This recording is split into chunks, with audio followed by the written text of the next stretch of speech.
additional installation instructions, and more warranty information. So, oh, this is, let's see, you require length of wire, so 18 gauge. Oh, so this is just telling you if you're going to use accessories, please use Glowshift accessories. Otherwise, you'll blow up our equipment. What do we got in here? All right, some more stuff for the mounting pod, and a bung and a cap. There we go, that's useful, even though it looks like I'm not going to need this stuff. So, that is the wideband. So for less than 200 bucks, and they shipped it free because I ordered like $300 worth of stuff, so they shipped it free.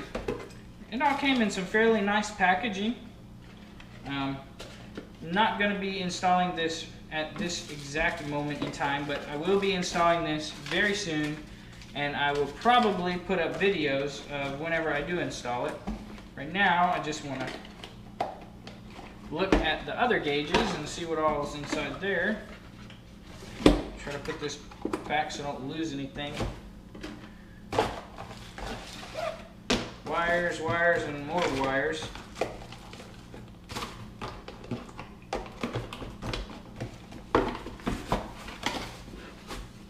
All right. Let's see. This is the oil gauge. Let's open the oil gauge real quick.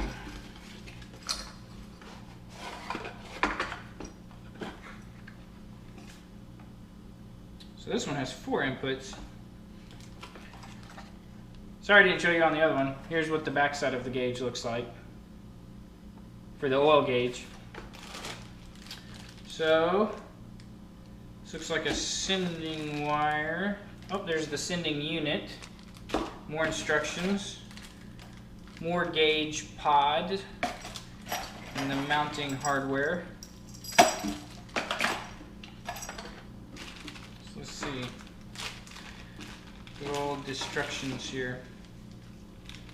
So here's our sending unit, which I'm assuming will plug into there. This will probably plug into something else. This is probably power and signal. So I've got 3 wires and 4 ports on the back of the gauge. Oh, so that's warranty information. Installation instructions. There we go. Let's see. Alright, so on the instructions we have white wire daisy chain feature optional. If you're installing more than one Elite 10, you can daisy chain features to power up 4 additional gauges. Simply plug the included daisy chain wire, port B. Does it tell you which one port B is? It does not tell you which one port B is. But I'd be willing to bet you it's this guy because it's very short and it's connected. So then plug the other wire into the daisy chain.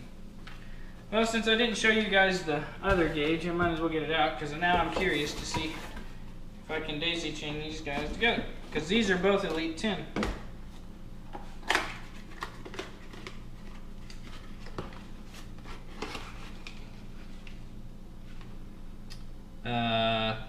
Nope. Oh, this has that controller thing, that's right. So, sensor gauge, power and signal. Where's the daisy chain? Nope, nope. Sensor, nope. Analog output. Nope. Well, maybe that's just not the, nope. So much for that feature. Analog output and power.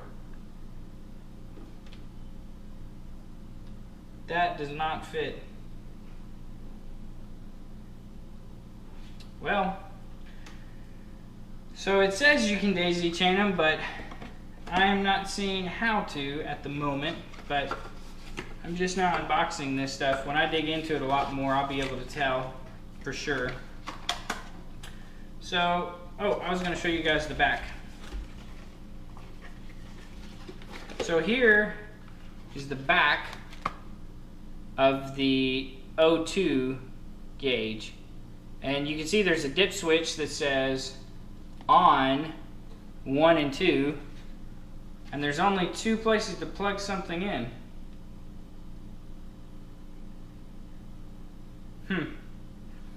Maybe you can only daisy chain together like the oil pressure gauges or something like that. Maybe you just can't do the wideband gauge.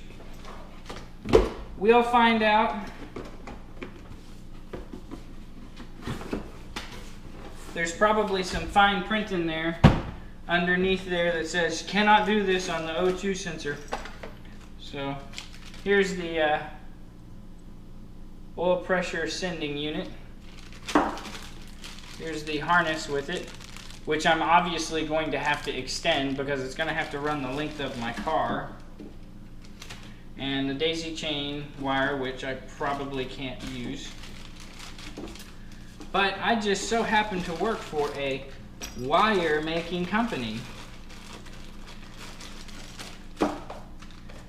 It's like folding a map. You'll never get it back the way you wanted it.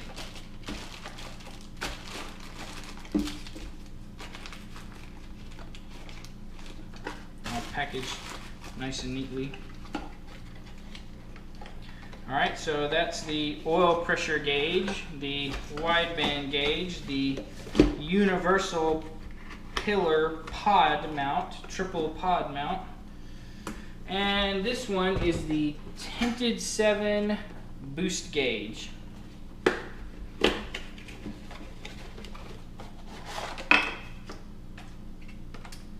So, there's a good look at the gauge. It also has a button. This button, oddly enough, seems a little bit higher quality. This one's made out of metal. The other one was made out of plastic. And yeah, completely analog. No fancy connectors here. So, yeah, that's all you get, folks.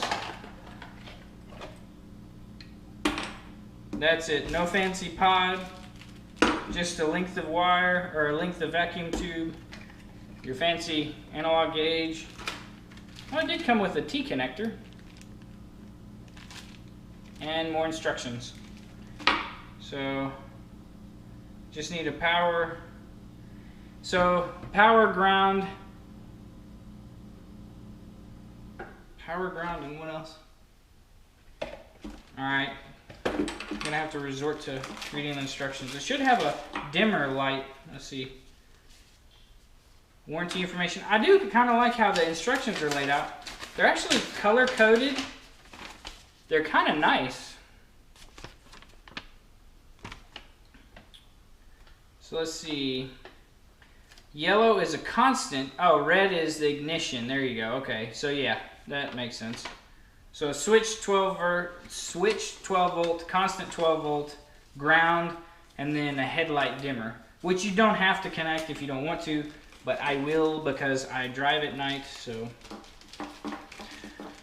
Well, so this gauge was, I think, $40.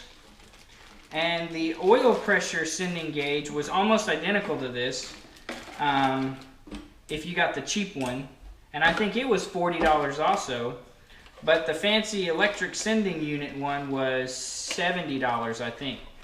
But because I don't want a mechanical, because the oil pressure sending unit requires a mechanical input. So I didn't want a pressurized oil line running the length of my car into my cabin. I'd rather not take that risk of maybe accidentally chafing a line or something and having oil spew all over my car. So I decided to pop for the extra $30 and get the electrical sending unit. And also it simplifies things whenever I'm trying to install it. Well, there you go. Glowshift gauges. Seems to be decent quality at the moment, but we'll see whenever I go to install them what kind of quality they actually are. So, there you go. Stay tuned for more.